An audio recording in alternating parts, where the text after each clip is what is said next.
Patay ang magkaangkas na lalaki sa Cebu City matapos mahulog ang sinasakyan nilang motor sa flyover. Sa iwalay na disgrasya sa parehong lungsod, nasawi rin ng isa pang rider ng araruhin ng SUV ang ilang nakaparadang motorsiklo. Nasa frontline ng balitang yan si John Aroa.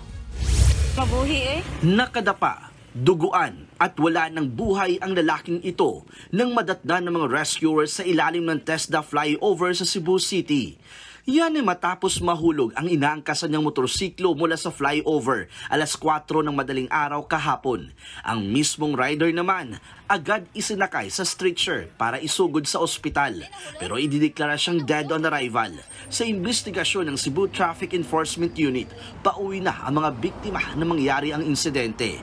Hindi pa malinaw kung paano sila nahulog sa flyover dahil walang CCTV, pero hinala ng pulis. Medyo malakas po yung buwan nila, yung speed.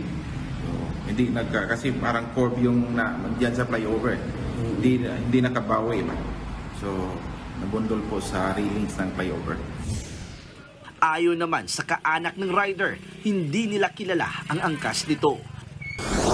Sa barangay Banilad naman sa Cebu City, wasak na wasak ang SUV na ito na umararo sa ilang nakaparadang motorsiklo sa harap ng isang fast food branch noong Sabado.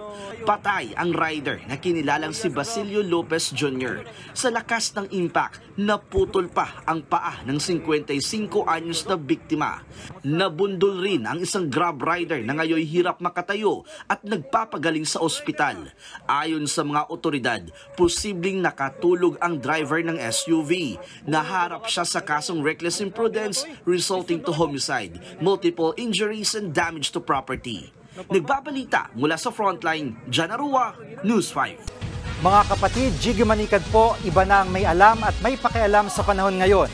Para sa konkreto, kumpleto at komprehensibong balitaan sa Frontline, mag-follow at mag-subscribe sa social media pages ng News 5.